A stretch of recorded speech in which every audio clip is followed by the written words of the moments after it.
Hey everyone, and welcome back to the Roundup, where we've got a lot of stories from across the industry, but we're going to start it off with BioWare, so let's get going. The reactions to the news that we covered yesterday certainly have been interesting, and there has been a little bit in the way of concrete information. So, Christian Daly, who is Mark Darrah's replacement on Dragon Age, he made his own blog post, and really it was more of just a hello than anything else, but it did call out that there is the new Dragon Age website for Dragon Age Day, and that site had a few short stories. So, really not that much for Dragon Age Day, but that is because that day was actually used as an announcement that Dragon Age would be featuring at the Game Awards. And for that, Jeff Keighley announced that there is going to be a special look, whatever that is, and he tweeted out some more concept art. Now, that even just tweeting some concept art is a little bit of a rough spot for some fans because they're kind of tired of seeing videos of developers talking about passion alongside, pictures of concept art. So this showcase has got to be good, especially given that recent news that, the general manager and a very, very major essential person on DA4 are leaving, right? This is going to have to be good. And I think the only thing that will instill confidence in a lot of people is seeing actual gameplay. That BioWare brand has just taken so many knocks that I think people need to see to believe. And given the timeframes, I'm not exactly sure they're going to have the goods. The next part of today's BioWare news is just odd because, things took a very, very unexpected turn when Greg Ellis, who is the voice of Dragon Age's Cullen, and this guy from Pirates of the Caribbean, decided that it was actually time to unleash on Mark Darrah, calling him, and there's quite a lot of things over a few tweets, but to really cut it short, a duplicitous, disloyal corporate fake, and essentially going on to say that the guy is a massive corporate shill, and that he was in fact forced out of BioWare. So yes, a corporate shill who is the mouthpiece of the company, who's actually being forced out of the company. And he basically said it was for the good of Dragon Age fans and BioWare employees that the guy is gone. Quite a claim. Now, Mark Darrah fired back here, saying that basically he'd let Greg's stuff slide for a while, and that his behavior would do anything but land hhim a new role. What a big mess. And what got really strange was Ellis's special announcement that he teased. And that turned out to be a 38-minute long video done in the voice of the Cullen character and using Dragon Age music. And the framing here is really strange. Basically, he said that the mob cancelled Cullen and his voice actor, Greg Ellis. Yeah, Cullen, I don't think Cullen has a Twitter account. So this was delivered in character. I mean, in the voice acting, it literally says, "My actor, Greg Ellis," even though the words are clearly not Cullen's words, right? It is a very, very strange video. Just odd. Now, I'm going to do a massive TLDR here. The video, which Greg says is, "Please, join us on this most magnificent morality quest," essentially recounts the backlash that he received for voicing political opinions online, and the video is very much trying to convert people over to his podcast, The Respondent, which, to cut a long story short, seems to be covering contemporary cultural issues in a seemingly standard enough, right-of-center, sort of modern internet culture way. Basically what seems to have happened, basically what he said and some of the things he did around the time of the USA's summertime events, those were not well liked by part of the Dragon Age audience, who then voiced their concerns to BioWare. That is when Mark Darrah comes in, where Mark responded to comments basically saying that, comments that were criticizing Greg Ellis, and he responded saying that BioWare wants to work with people who share their values, and that will be apparent when casting choices for Dragon Age are announced. So I think you could quite obviously read there that it seems like Ellis lost the job for his opinions and the way that he went about voicing them. And look, what I'll say here is agree or disagree with Greg or BioWare on those principles, whatever, that's up to you, not me. I think we can all come together and agree that this whole thing is a pretty strange happening, and that's certainly the way that Ellis went about it, doing the whole thing in character, talking about himself in the third person, that it is just very strange. Now, this got quite a bit of attention, mostly seemingly, I'd say, because Mark bothered to respond to it going on, and I think one of the big reasons why I wanted to cover this is that at a quick glance, one may think that Mark Darrah is being forced out, that there's a whole bunch of legit reasons why he should not be at the company, and that BioWare forced him out, and that there's really a lot of drama here. that's what you would read based on the claims. Now, here's what I'll say. If there was true internal drama and Mark Darrah was actually a problem employee for a long time, then, well, the onus of, the burden of proof there is on the person making the claim. Greg is making that claim, and he did not show evidence or tell any tales. So that's it. I mean, honestly, the tweets and the execution of this video, to me, read as a grift. Right? They read as a grift so hard that I wasn't really sure whether I should give it attention. And I truly do mean that completely apolitically.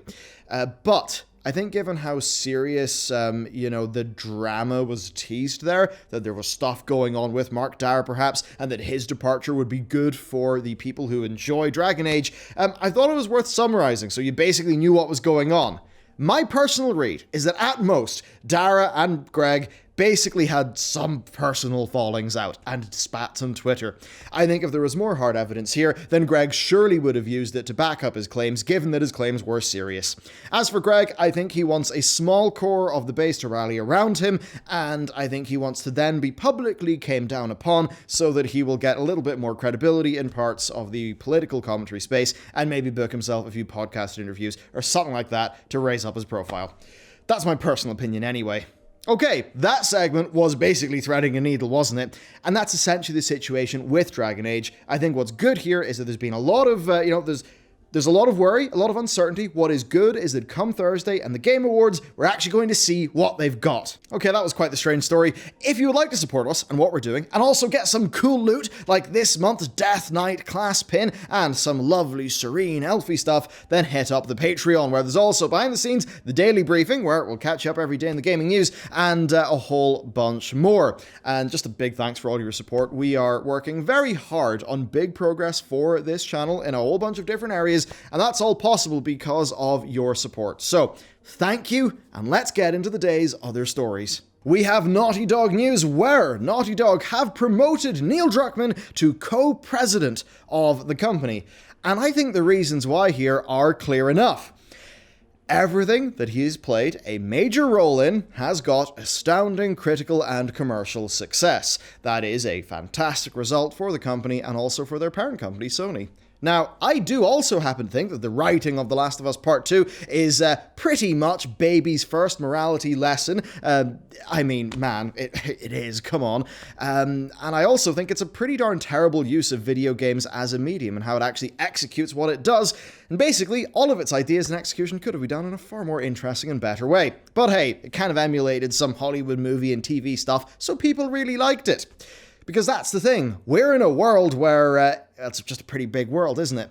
And that means that everything that I say and, the backlash to the internet, that's basically irrelevant in the face of broad commercial success. And that is what Neil Druckmann has achieved with this game. So yes, the product that he oversaw did what it needed to do. He's got a promotion, that's the bottom line.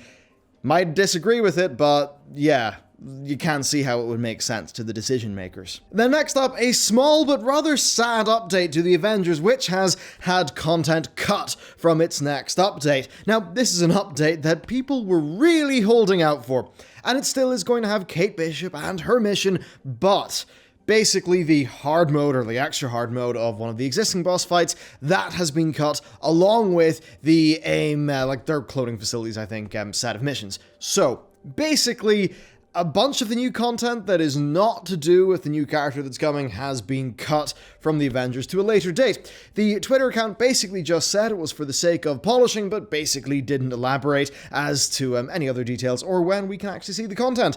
Now, this is obviously another blow for a game that if you just look at its Steam player counts, is obviously struggling. I don't think there is much of a path forward for this game until they make some fundamental changes, and small updates like this are never really going to be able to do that anyway. So, yeah, a bit rough. I think Squeenix have just sunk a whole bunch of money into something that fundamentally has some pros, but structurally is just a little bit screwed.